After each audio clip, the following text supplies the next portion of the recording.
যেহেতু এখানে বিষয় দিয়েছে পবিত্র ঈদুল আজহা কুরবানি সম্পর্কে আলোচনা করার জন্য আজকের মাহফিল।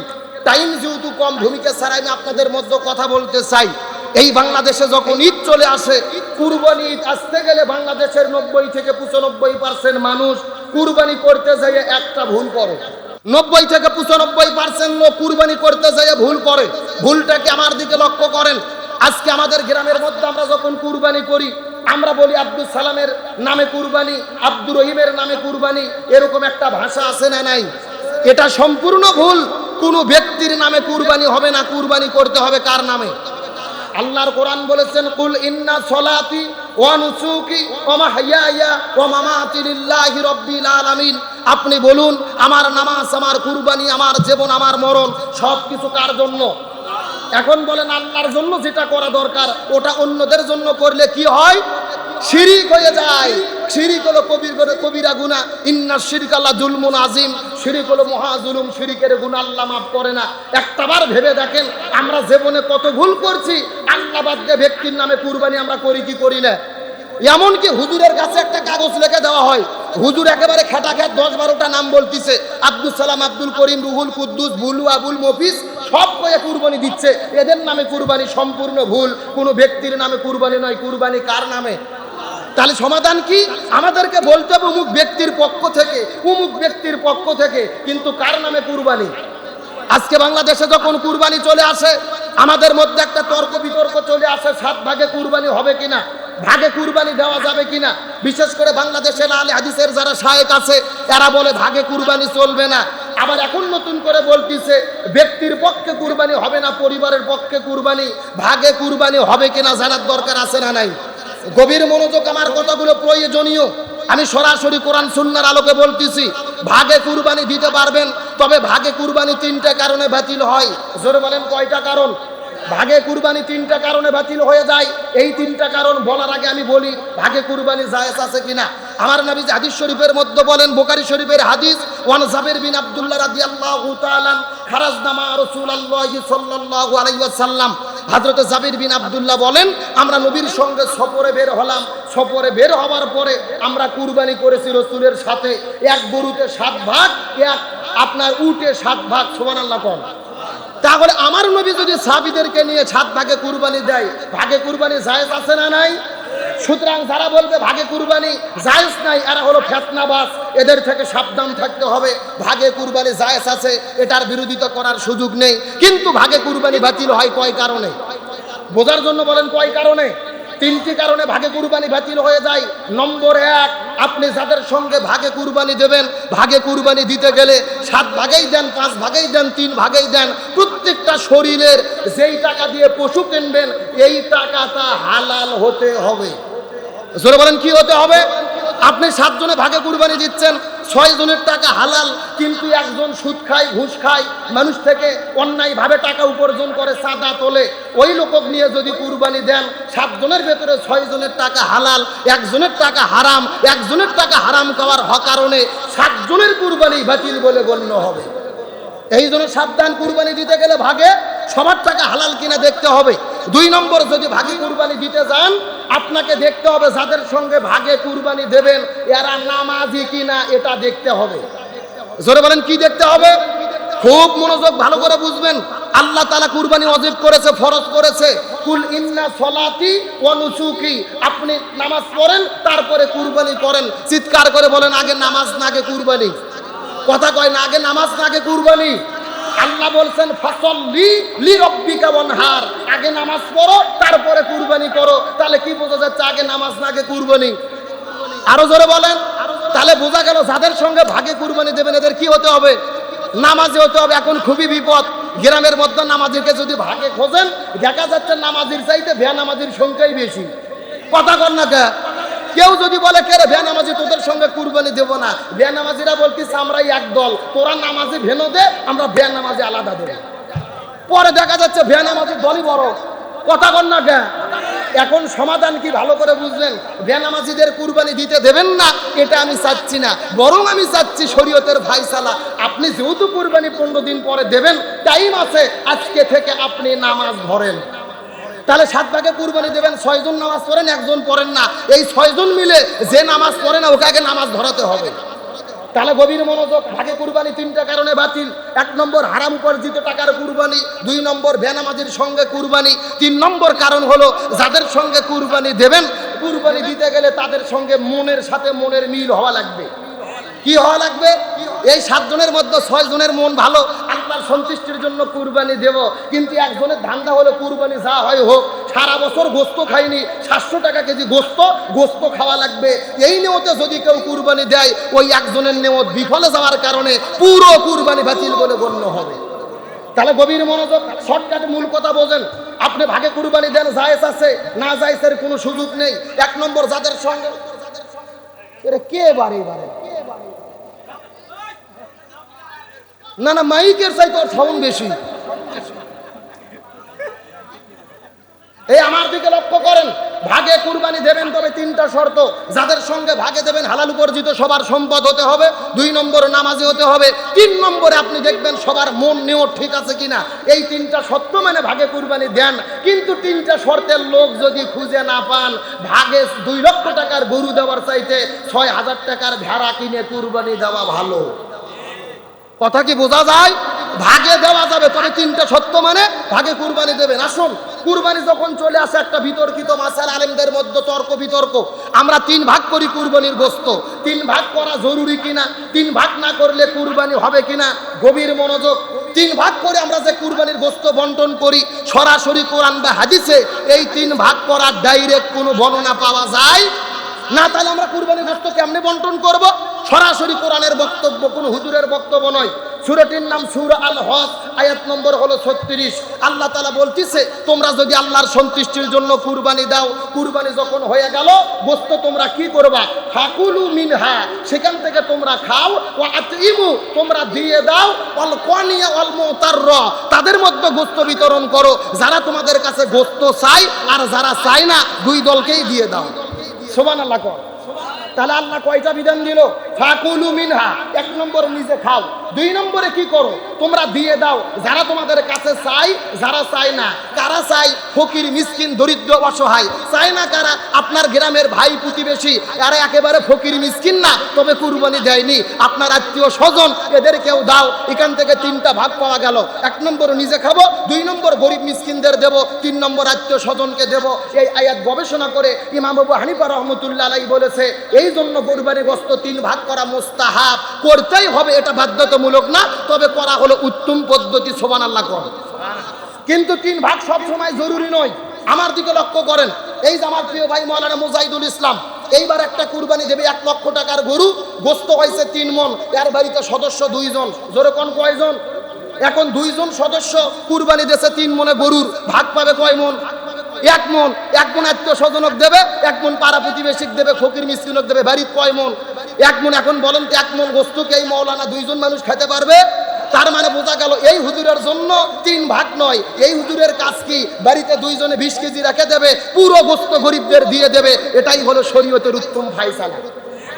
আবার আমার এই পাশে বসে আছে মাওলানা নূর নবী, একটা ছাগল কুরবানি দিয়েছে, বাড়ির সদস্য 10 জন, ছাগল কুরবানি করে গোশত পাইছে 3 কেজি। কয় কেজি?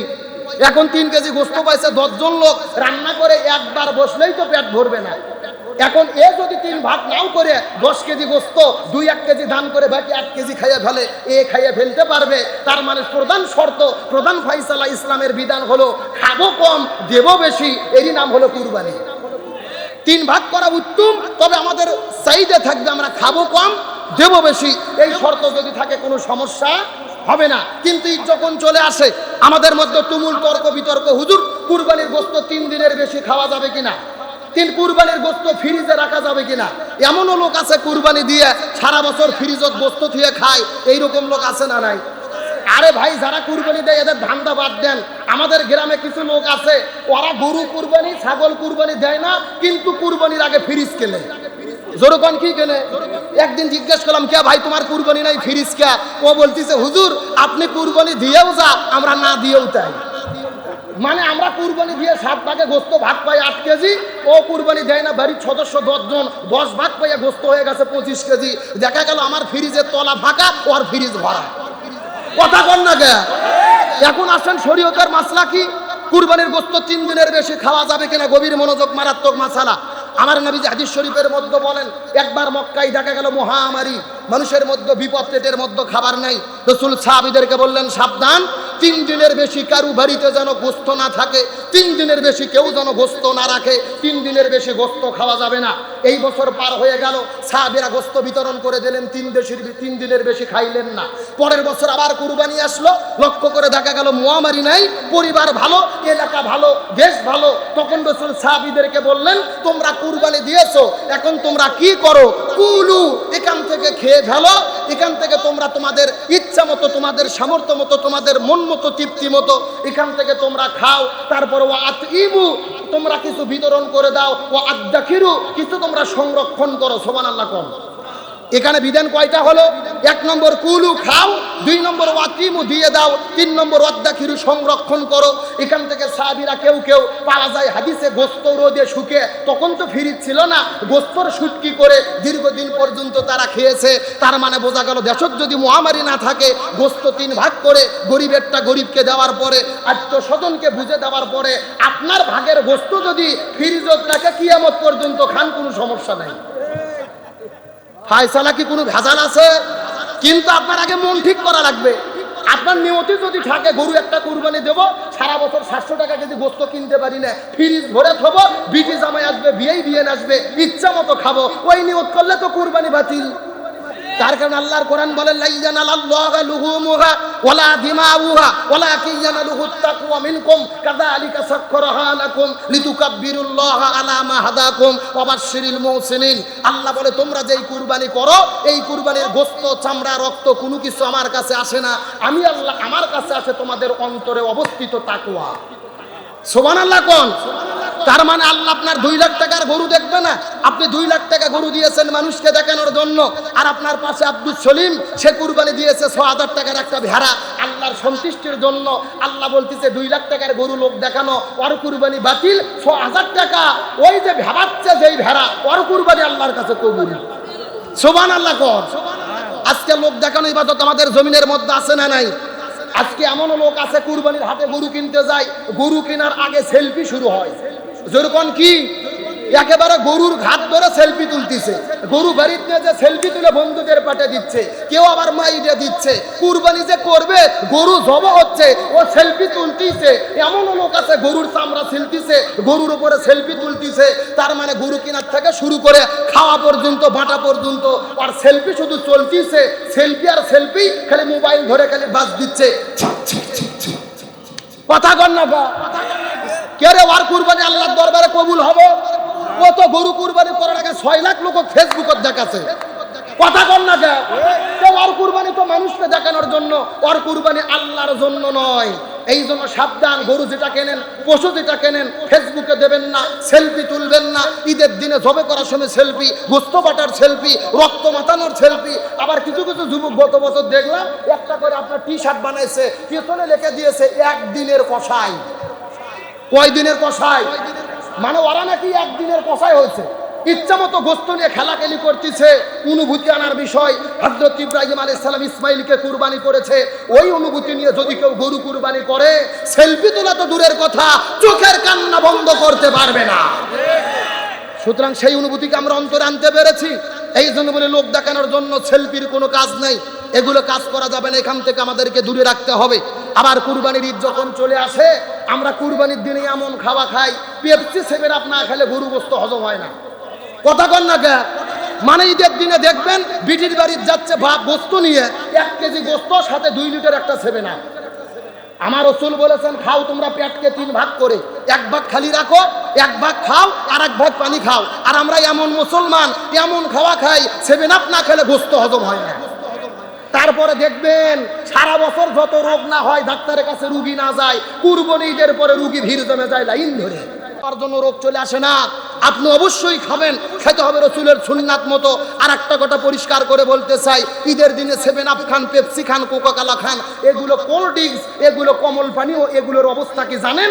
ডাক্তাররা রিপোর্টে বলেছে, বাংলাদেশের অধিকাংশ মানুষ যারা কিডনি নষ্ট হয়ে মারা যাচ্ছে, কিডনি ড্যামেজ হয়ে যাচ্ছে, এর অন্যতম কারণ হলো এই 7 আপ, পেপসি, কোকাকোলা, কোমল পানি খাওয়ার কারণে। এই জন্য সাবধান, ইচ্ছা মতো খেয়ে 7 আপ, কোকা কোলা, পেপসি খাবেন না। আর একটা কারণ কি, আজকে ফিলিস্তিনে মুসলমানদের মারতিস ইসরাইল। এই যে কোকা কোলা কার পণ্য? ইসরাইল। পেপসি কার পণ্য? ইসরাইল। 7 আপ কার পণ্য? ইসরাইল। আপনি গরু গোস্ত করে ঈদের গোস্ত খাচ্ছেন, গরুর গোস্ত, আর আপনি ইসরাইলের 7 আপ খেয়ে তাদের পকেটে টাকা তুলে দিচ্ছেন মুসলমানদের মারার জন্য। আপনি ঈদের অনুভূতি বুঝতে পারেন নাই। সুতরাং বেশি খাই এমন কোনো কাজ যেন না হয় আমাদের, এই জন্য আমাদেরকে সজাগ থাকতে হবে। আপনাদের কি কষ্ট হয়? রাগ করেন? আরে ভাই, ওয়াজ তো বহু বক্তারই শুনছেন। বর্তমান প্রেক্ষাপটে আমুলের ওয়াজ করতেছি। যেরকম কিসের ওয়াজ? এই আমুল তো শুরু হবে এই যে 7 দিন পরে যখন ঈদ চলে আসবে। কথা বলেন ঠিক কিনা? আমার দিকে লক্ষ্য করেন, আলোচনাগুলো মাথায় রাখেন।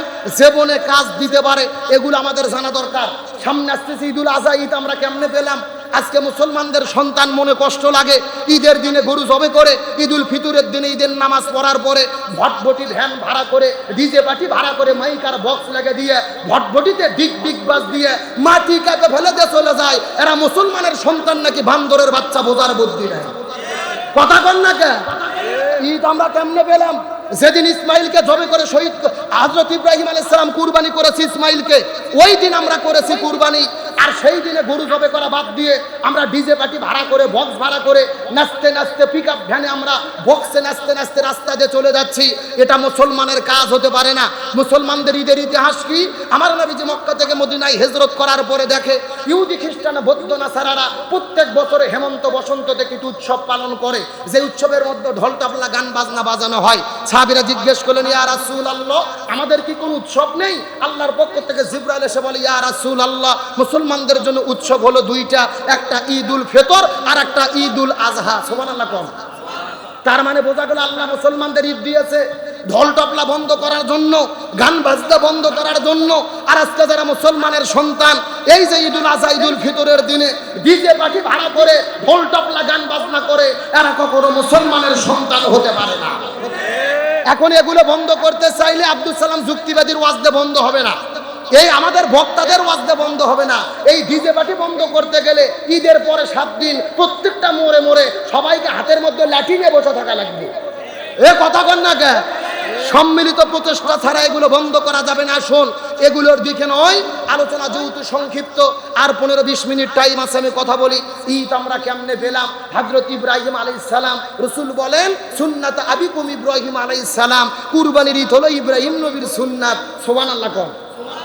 এই ইব্রাহিম নবী পৃথিবীতে এসেছেন, 1 নয় 2 নয়, তার জীবনে প্রায় 100টি পরীক্ষা নেওয়া হয়েছে। আর প্রত্যেকটা পরীক্ষার ভেতরে হযরত ইব্রাহিম আলাইহিস সালাম গোল্ডেন এ প্লাস পেয়ে পাস করেছে। একটু জোরে কর না সুবহানাল্লাহ, আরো জোরে। আপনাদের কি কষ্ট হয়? আলোচনা কি চলবে? কারা কারা চলবে না হাত তোলেন।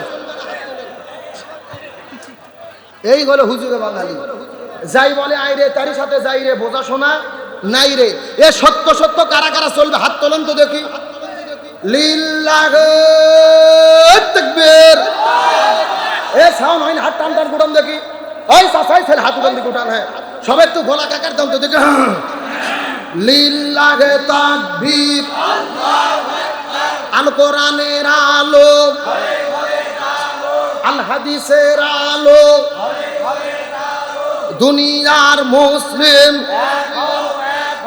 ইসলামের শত্রুরা,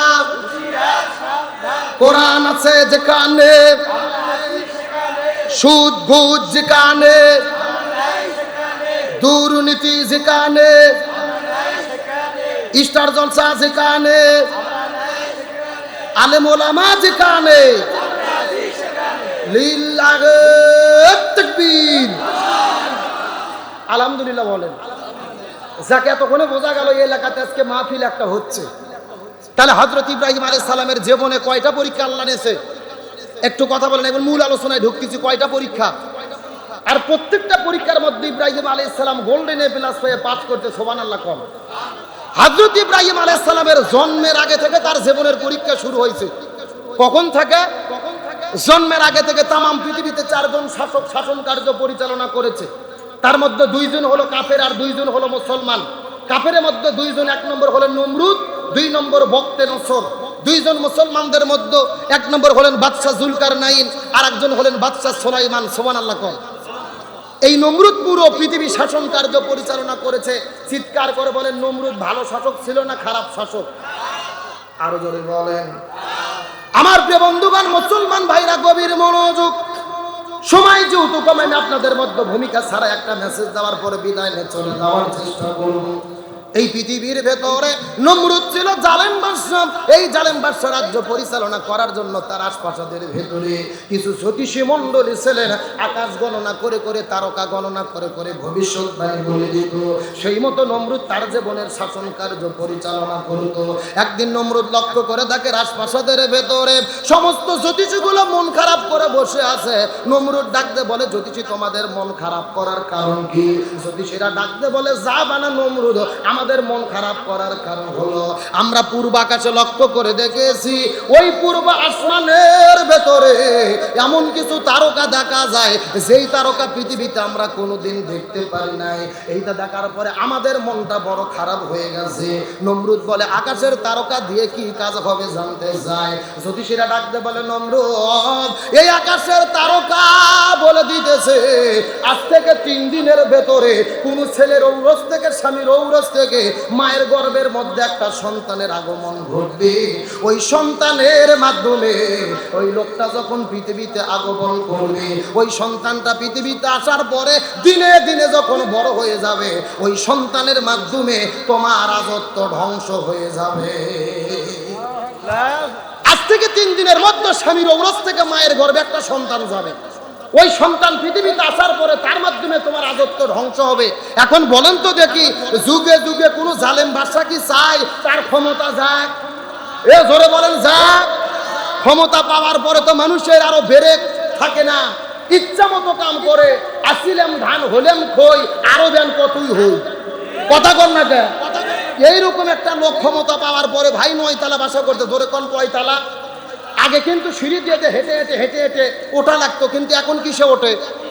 এই লোকটা লিফটে 9 তলাতে ওঠার পরে রাতের 9টার দিকে ল্যাপের মধ্যে, কম্বলের মধ্যে শুয়ে থাকে, বলতিছে, আমাকে এখান থেকে নামাই কে? নামাই। এই কথা বলে রাত 9টার দিকে ল্যাপের মধ্যে শুইছে। কিন্তু গত 4 বছর আগে ফজর নামাজের আগে হালকা করে একটা ঝাঁকি হয়েছিল, ভাই মনে নাই আপনাদের? এমন একটা ঝাঁকি হয়েছে, ও ঘুমোর থেকে লাফতে উঠে ঝাড়িয়ে দৌড়। ও নিচে যাইয়া দেখতেছে পরনত লঙ্গি নাই। জোরে কোন কি নাই? মানে লঙ্গি যার ল্যাপের মধ্যে পেঁয়াজ লাগিয়ে আছে আর মনেই নাই। আর পরনত লঙ্গি না থাকলে তাকে কি বলে? ন্যাংটা। ন্যাংটা বৌদ্ধর ভাষায় কি বলে? ন্যাংটা। তার মানে বোঝা গেল যে আল্লাহ তাআলা 12 তলাতে উঠতে পারে, আবার ওই আল্লাহ চাইলে ন্যাংটা করে ক্ষমতার থেকে নামাতে পারে। সুতরাং ক্ষমতা পাওয়ার পরে মনে করেন না মুই কি হুনুরে 21 সাল 41 সাল মৃত্যু পর্যন্ত ক্ষমতায় থাকবো, এমন কুপুরি কথা বলবেন না। এমন কথা যদি বলেন, আল্লাহ যদি বিদায় করতে চায়, আল্লাহ প্রয়োজনে আপনাদেরকে ন্যাংটা করে নামাবে, আল্লাহর 2 সেকেন্ডের সময় লাগবে না। এজন্য ক্ষমতার অহংকার করা যাবে। এখন নমরুদ বলতেছে ক্ষমতা তো ছাড়া যাবে না, এই চেয়ার আমি রক্ষা করতে চাই। তাহলে কি হলো? 3 দিনের মধ্যে যেহেতু মায়ের গর্ভে সন্তান আসবে, আমি আইন জারি করে দিলাম, আজ থেকে 3 দিনের ভেতরে কোনো স্বামী তার স্ত্রীর সঙ্গে মিলামিশা করতে পারবে না। সৈনিকদের ফরমান জারি করে দাও। চিৎকার করে বলেন নাউজুবিল্লাহ। তাহলে স্বামী স্ত্রী কি বন্ধ করলো?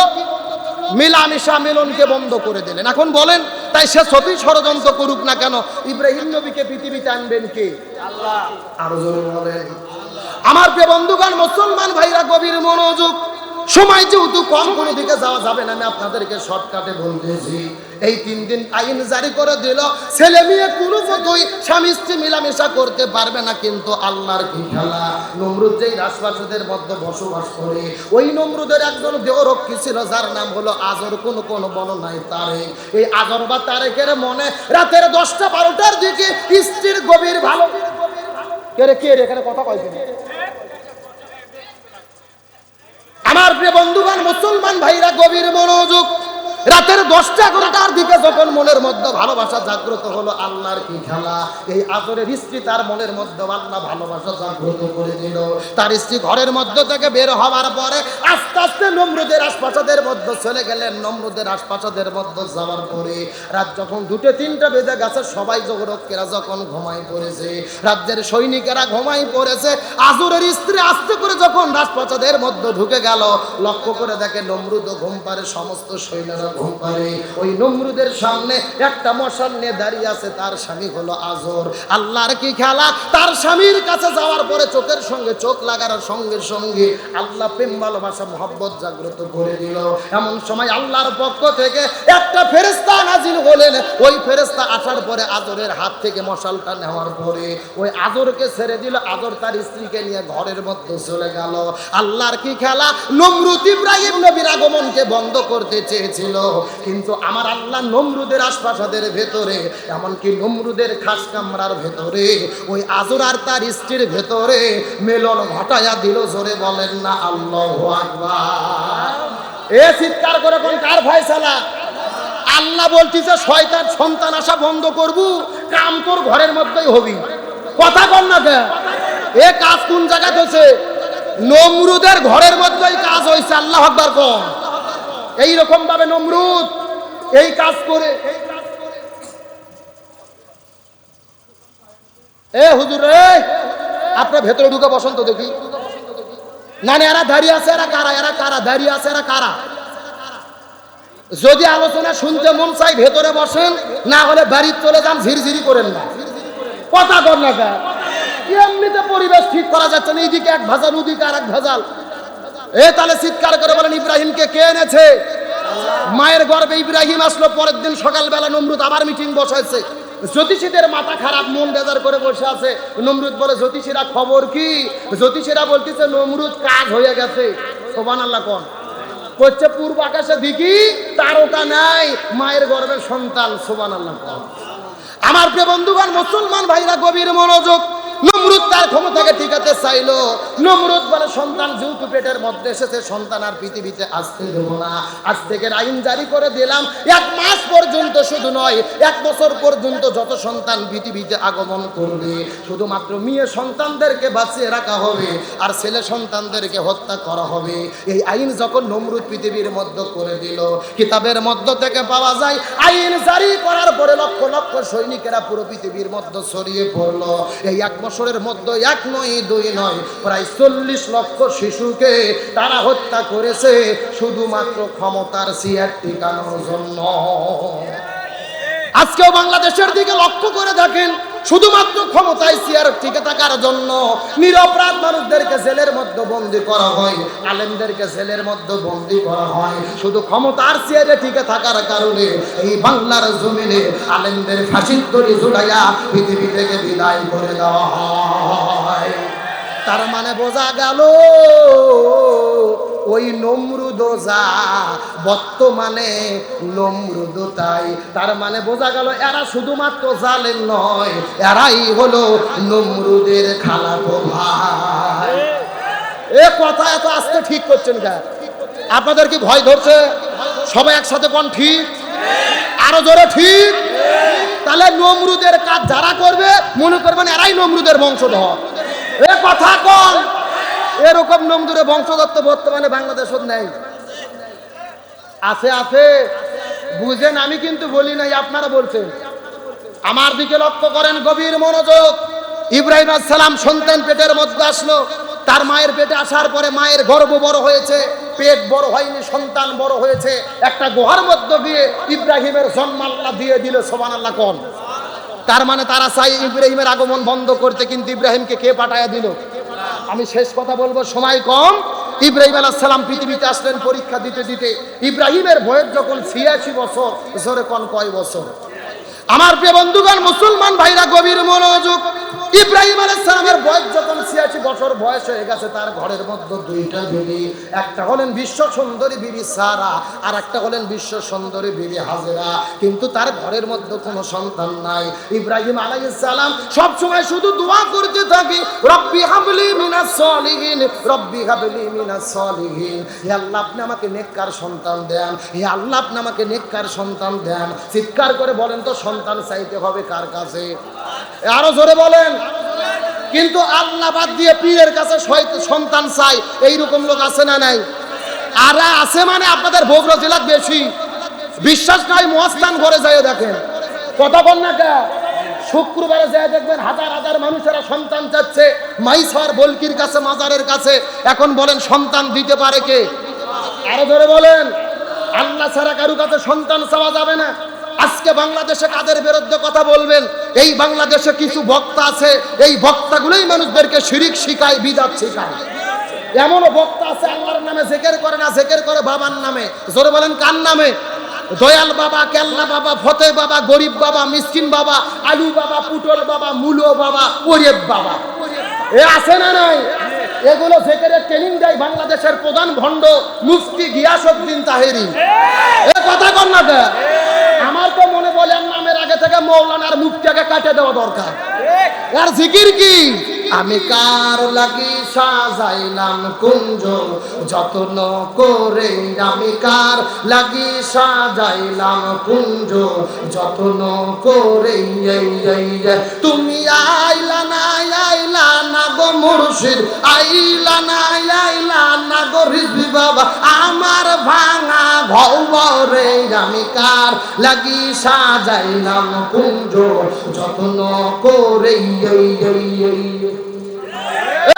কথা কন মদিনার গোলামি আমায় দেই জালালি মরে, মদিনার গোলামি আমায় দেইও মাশাআল্লাহ।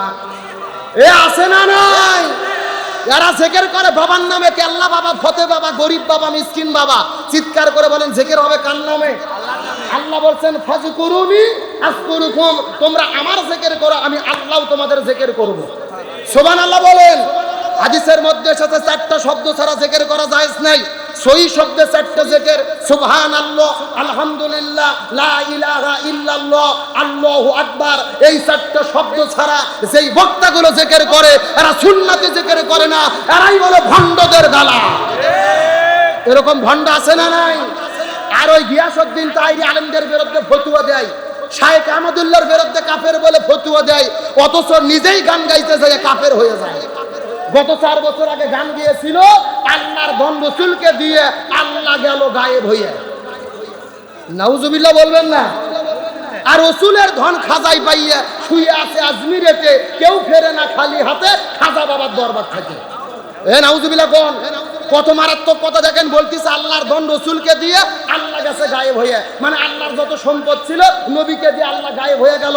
আল্লাহ নাই, আল্লাহর ক্ষমতা নাই, রসুলের ক্ষমতা নাই, ক্ষমতা খাজা বাবার। যার যা লাগে খাজা বাবার কাছে যাও, এমন কথা বললে কি ইমান থাকে? জোরে কোন ইমান থাকে? আমার তো মনে বলে বাংলাদেশ যদি ইসলামী রাষ্ট্র হতো, কোরআন হাদিসের আইন থাকতো, এই শিরকি গান গাওয়ার কারণে ওই ভণ্ড তাহেরিকে 24 ঘন্টার মধ্যে গ্রেফতার করে দৃষ্টান্তমূলক শাস্তি দেওয়া হতো। এ বলে আল্লাহর ধন রসুলকে দিয়ে আল্লাহ গেছে গায়েব হইয়া। আমি বলছি না, শয়তানের ধন তাহেরিকে দিয়ে শয়তান গেছে গায়েব হইয়া। কি বলবো আমি? একটু বলবো না? রাগ করতেছে? কতক্ষণ বলবো? শয়তানের ধন তাহেরি রে দিয়া গেলেন শয়তান গায়েব হইয়া, শয়তানের ধন তাহেরি পাইয়া ঘুরতি আছে মাহফিলে, কেউ ফেরে না ঈমান নিয়ে ভণ্ড তাহেরির মাহফিল থেকে। আরো জোরে কোন? এই সমস্ত আলেমদের বক্তাদের ওয়াজে গেলে মানুষ ঈমান থাকতো বেশি হবে, এদের মাহফিলে গেলে আরো ঈমান মানুষ হারা হয়ে যাবে। তবে ধরা পড়েছে মুফতি গিয়াসউদ্দিন তাহেরি, ধরা খাইছে তাহেরি। মুফতি আলী হাসান ওসামা তাকে চ্যালেঞ্জ করেছে 48 ঘন্টা, অনলাইন অফলাইন কোথায় পারবা আসো, তোমার সঙ্গে চ্যালেঞ্জ করব। মুফতি তারপরে তাহেরির কোনো খবর নাই, খুঁজে পাওয়া যাচ্ছে না। তার মানে বোঝা যায় শক্তের ভক্ত নরমের জম। কথা কন না কে? শায়েখ আহমদুল্লাহ কথা বলে না, চুপ থাকে থেকে তার বিরুদ্ধে লেগেছে। তাহেরির বিরুদ্ধে ফতোয়া দিয়েছে আলাউদ্দিন জিয়াদি। ও বলেছে তাহেরি হলো বাউল বক্তা, এই তাহেরির পেছনে নামাজ হলে, নামাজ পড়লে নামাজ হবে না। আল্লাহ আকবার বল। এটা আমাদের ফতোয়া না, আলাউদ্দিন জিয়াদি, ওরি জাত ভাই, ওরি ঘরনার ভাই, আগ্রসী দরবারের যিনি একটা আলেম, সে ফতোয়া দিল তার বিরুদ্ধে। আজকে আমরা শায়েখ আহমদুল্লাহর পক্ষে কথা বললে তাহেরির ভক্তরা বলে আমরা শায়েখের দালাল। আমরা বলতে চাই, ও তাহেরি ভাই, আলাউদ্দিন জিয়াদি কার দালালি করতেছে একটু প্রকাশ করো জাতির সামনে। ও বলতেছে তাহেরি হলো বাউল বক্তা, তার কারণ তাহেরির ভেতরে আর মমতাজের মধ্যে কোনো পার্থক্য নাই। এই কথা কর না, ওই তাহেরি মাইক পাইলেই নাচানাচি, মাইক পাইলেই লাফালাফি। ওই তাইরির গান বিয়ের বাড়িতে চলে, মমতাজের গানও বিয়ের বাড়িতে চলে। তাইরির গান হিন্দুদের পুজোয় চলে, মমতাজের গানও পুজোর মধ্যে চলে। তার মানে বোঝা গেল মমতাজ আর তাইরির মধ্যে কোনো পার্থক্য নাই। জোরে কোন, ওরা হলো জাত ভাই বোন, মানে কোম্পানি একই, শুধু মডেল আলাদা। কথা কোন, মানুষ কত জাহিল হতে পারে। আমার দিকে তাকান, গত 2 দিন আগে দেখলাম গিয়াসউদ্দিন তাইরি লিচুর গাছে চড়েছে। এক বাদা লিচু পাড়ার পরে বলতিছে এই লিচু আমি শায়েখ আহমদুল্লাহকে হাদিয়ে দেব, মুফতি আমির হামজাকে হাদিয়ে দেব, তারা যদি আমার কাছে ক্ষমা চায়। আরে ভাই, এই সমস্ত বক্তাদেরকে দেখে বোঝার বুদ্ধি নাই, এরা বক্তা নাকি টিকটক আর পার্থক্য বোঝা যায় না। এ যুবকেরা কথা বলো। আর যেভাবে তার বডি ল্যাঙ্গুয়েজ, কথা বলার ধরন, এরা লেডিস না জন্ডিস, বোঝার কোনো বুদ্ধি নাই। এই জন্য বলতে চাই, আর দয়া করে ফতুয়াবাজি করো না। শায়েখ আহমদুল্লাহর বিরুদ্ধে এক ভণ্ড হুজুর গান গেয়েছিল, ও শায়েখ আহমদুল্লাহ তুমি ক্ষমা চাও না, কি ভুল করেছো তুমি বলো না। সিনেমার গান নকল করে গাইলো গান। গতকালকে লাইভে সেই ভণ্ড বক্তা বলতিছে আমি খুবই বিপদে পড়েছি, আমাকে একটু হেল্প করেন, আমাকে সাহায্য করেন, এলাকার মানুষ আমাকে দেখতে পারতেছে না, যেখানেই যাই অপমানিত হচ্ছি। আমরা বলি এ ভণ্ড বক্তা, দুনিয়াতে শুধু অপমানিত নয়, তুমি মরিয়া দেখো ফেরেশতারা তোমাদের জন্য লাঠি আর বাটাম নিয়ে রেডি আছে।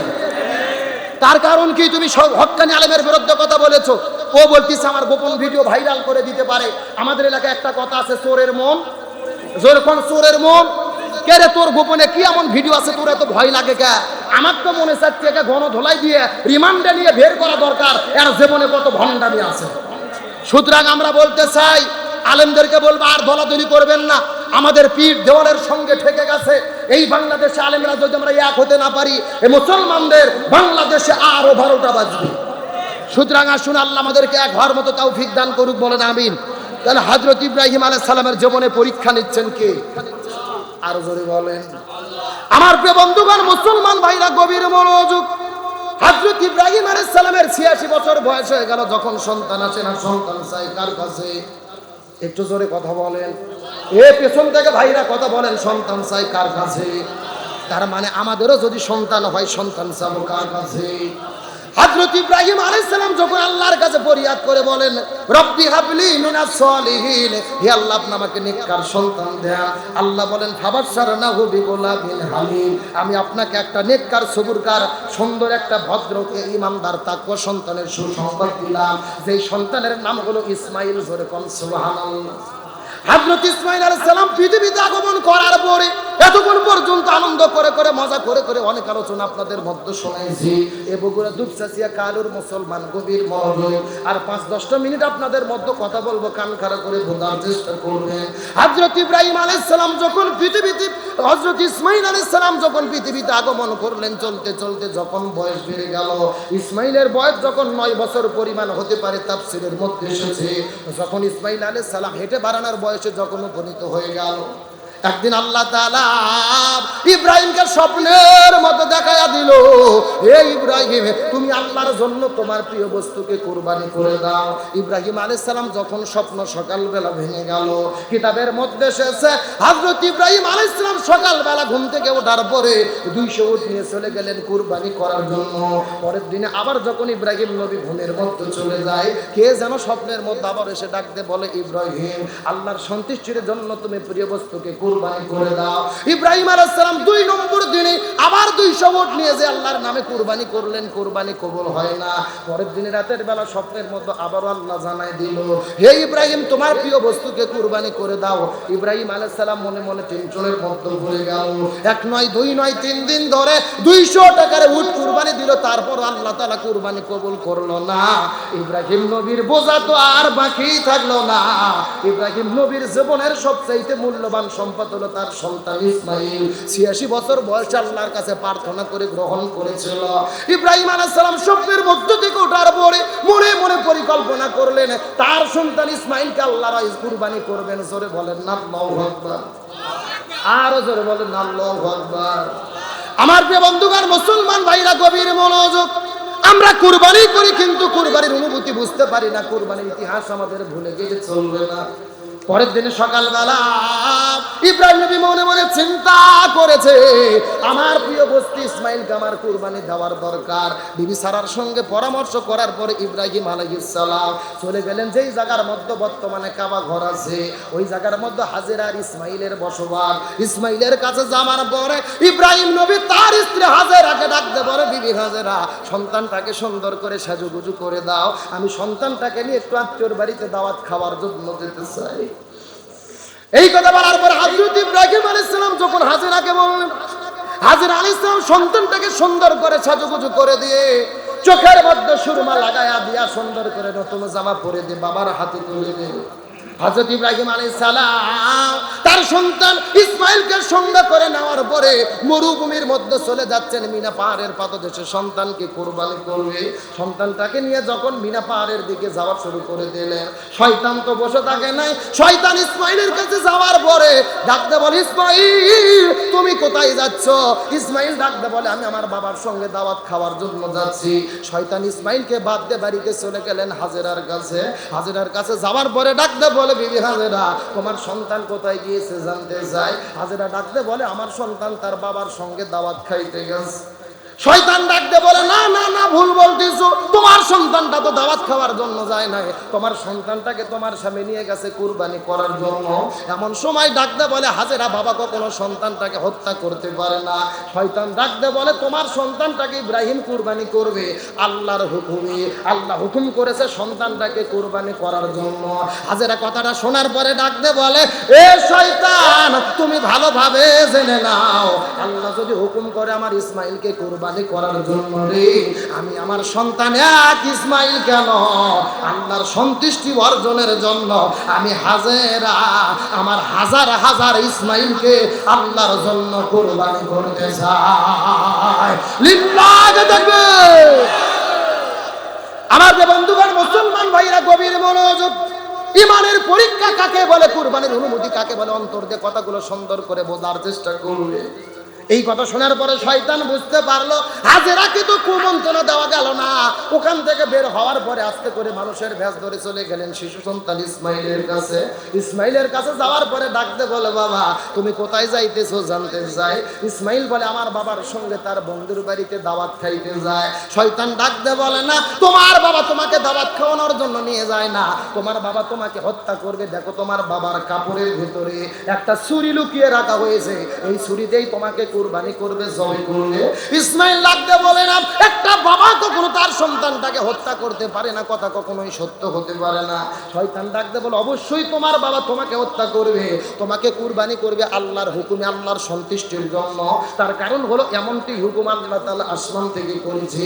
ইসমাইল ডাকতে বলে, শয়তান রে, তুমি আমাকে কুমন্ত্রণা দিতে চাও, তুমি আমাকে আঘাত দিতে চাও, তুমি আমাকে ভুল বুঝাইতে চাও, ঈমান হারা করতে চাও। এই শয়তানের বাচ্চা জেনে রাখো, আল্লাহ যদি হুকুম করে আমি ইসমাইল কুরবানি হওয়ার জন্য, আমি ইসমাইল শুধু একবার নয় রে শয়তান, আমি আল্লাহ যদি হুকুম করে আমি ইসমাইল আল্লাহর জন্য হাজার হাজার বার আল্লাহর জন্য কুরবানি হতে চাই। আমার প্রিয় বন্ধুগণ, মুসলমান ভাইরা, গভীর মনোযোগ। ইমানের পরীক্ষা কাকে বলে, গভীর মনোযোগ দিয়ে শেষ কথাগুলো অন্তর দিয়ে মাথার মধ্যে ঢোকানোর চেষ্টা করলে শয়তান মনে মনে চিন্তা করলে, ইসমাইলকে আর তো ধোকা দেওয়া যাবে না, তাকে বিপদগামী করা যাবে না। ইসমাইল আলাইহিস সালাম আমাদের বাবার কাছে ডাকতে বলে, বাবা তুমি কি আমাকে কুরবানি দেওয়ার জন্য নিয়ে যাচ্ছ নাকি? ঘটনাটা ইব্রাহিম আলাইহিস সালাম তার সন্তানটাকে ডাকতে বলে, হে সন্তান, আল্লাহ হুকুম করেছে তার সন্তুষ্টির জন্য কুরবানি তোমাকে করব।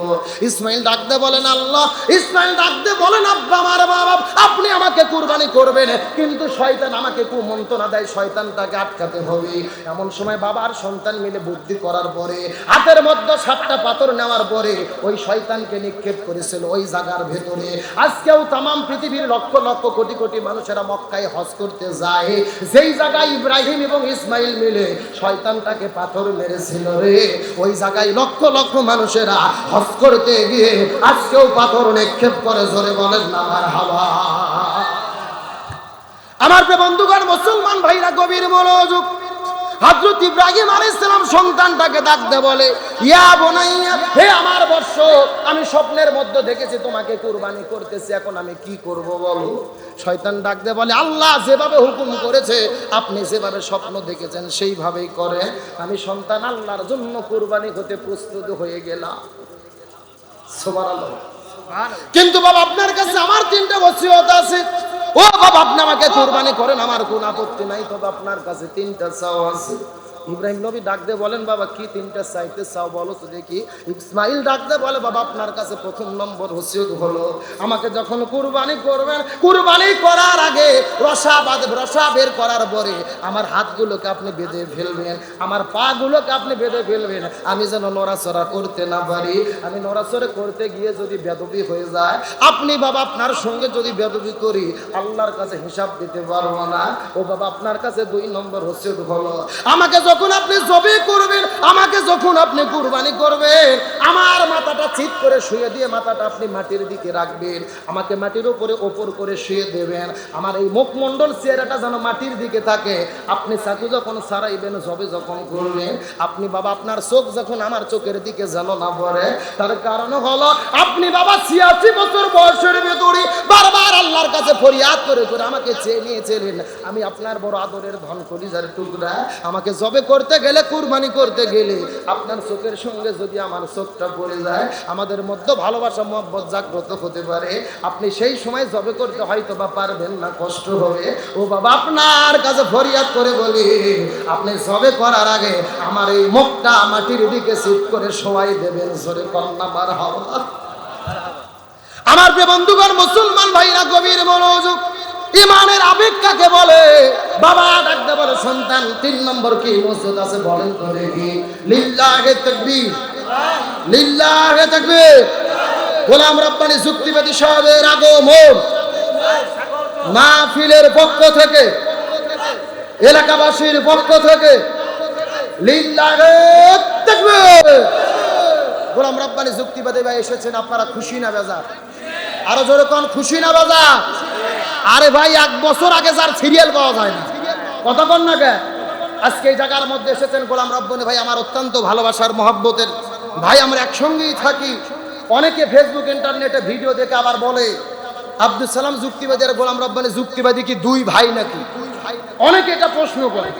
আসলে আমরা মায়ের পেটের 2 ভাই না, তবে আমরা কোরআনের মহব্বতে দ্বীনি ভাই। সুবহানাল্লাহ। সেও আমাকে অন্তর থেকে ভাইয়ের মতো ভালোবাসে, আমিও তাকে অন্তর থেকে ভাইয়ের মতো ভালোবাসি। আল্লাহ তাআলা আমার প্রিয় গোলাম রব্বানী ভাইকে দ্বীনের জন্য, ইসলামের জন্য কবুল করুক, বলেন আমিন। তার সম্মানকে আরো বাড়া দিক, বলেন আমিন। কি আমি যদি আর 2 মিনিট বলি কষ্ট পাবেন নাকি? তাহলে চিৎকার করে বলেন, ওসিয়ত করতে চাইছে কয়টা? 3টা। জোরে বলেন কয়টা? আমার প্রিয় বন্ধুগণ, মুসলমান ভাইরা গভীর মনোযোগ। কোনো দিকে নড়াচড়া নাই। শেষ কথাগুলো না বললে আপনারা ভালো বুঝতে পারবেন না। আমি আপনাদের মধ্যে 5 মিনিটের মধ্যে বিদায় নিয়ে চলে যাব। ইব্রাহিম আলাইহিস সালাম ডাক দিয়ে বলে, ও বাবা আমার কাছে 3 নম্বর কি ওসিয়ত তোমার আছে, একটু দয়া করে বলো তো দেখি। সন্তান ডাক দিয়ে বলে, বাবা আপনার কাছে 3 নম্বর ওসিয়ত হলো, আমাকে জবে করার পরে, আমাকে কুরবানি করার পরে আমার শরীরের মধ্যে যে রক্ত মাখা জামাগুলো থাকবে, এই জামাগুলো খবরদার আপনি নষ্ট করবেন না। আমার শরীরের মধ্যে থেকে রক্ত মাখা জামাগুলো খুলে নেওয়ার পরে আমার মায়ের কাছে নিয়ে যেয়ে দেবেন। আমার মা তো আর এই দুনিয়ার মধ্যে ভালোবাসার মতো কেউ নাই, আমি তো তার একমাত্র কলিজার টুকরা, আপনার নারী কাটা ধন। আমার এই রক্ত মাখা জামাগুলো মায়ের কাছে দেবেন। আমার মনে বলে এই জামাগুলো আমার মা পাওয়ার পরে এই জামাগুলো পেয়ে সবুর করতে পারবে, বলেন মারহাবা। আমার বন্ধুগণ, মুসলমান ভাইরা গভীর মনোযোগ। সময় যৌতুক আমার ডান বাম দিকে যাওয়ার কোনো উপায় নাই। শেষ কথাগুলো বোঝার চেষ্টা করবে। এই 3টা শর্ত দেওয়ার পরে হযরত ইব্রাহিম আলাইহিস সালাম সুন্দর করে তার সন্তানের হাত পাগুলো রশি দিয়ে বেঁধে ফেললেন, আস্তে করে তার চোখগুলো কালো কাপড় দিয়ে বেঁধে ফেললেন, আস্তে করে মাটির মধ্যে ওপর করে শোয়াই দিয়া হাতের মধ্যে চাকু নিয়ে যখন ওপর দিক থেকে চাকু মারা শুরু করে, পিছন দিক থেকে মাথাটা উপর করে শোয়াই দিয়ে ঘাড়ের মধ্যে যখন ছুরি চালানো শুরু করলেন, ছুরি চালাই কিন্তু তারপরে ছুরিটার গলাটাকে কাটে না, ছুরি চালাই তারপরেও ছুরিটা কাটে না।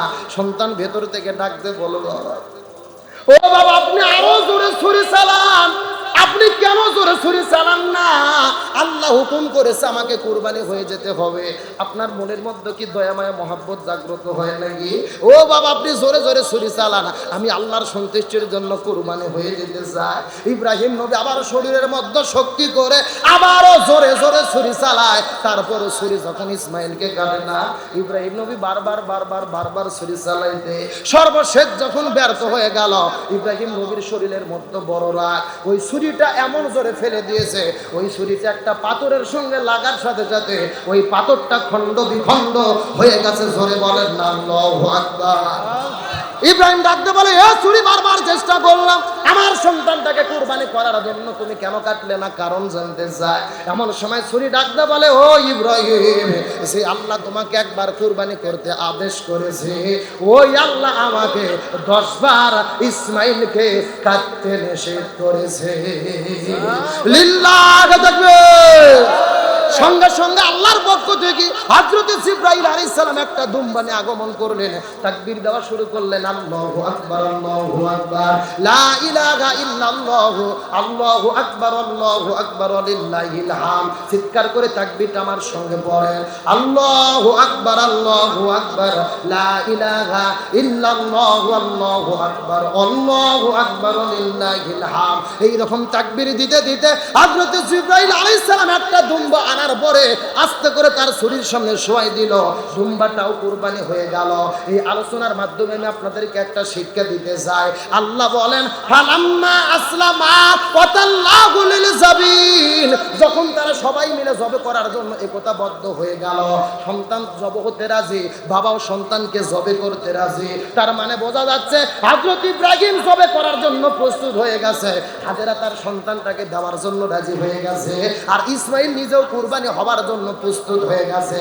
আল্লাহ বলেন, ফালাম্মা আসলামা, তারা সবাই যখন এক বাক্যে আত্মসমর্পণ করলো, আমার হুকুমের প্রতি একতাবদ্ধ হয়ে গেল, আমি আল্লাহ তখন তার কুরবানি কবুল করে দুম্বাকে কুরবানি করে দিলাম। এই আলোচনার দ্বারা শিক্ষা হলো, এই বাংলার জমিনে আমরা যতই দিন কায়েমের কথা বলি, সন্তান যদি ইসলাম প্রতিষ্ঠার কথা বলে, বাবা যদি তার বিরোধিতা করে, দিন কায়েম হবে না।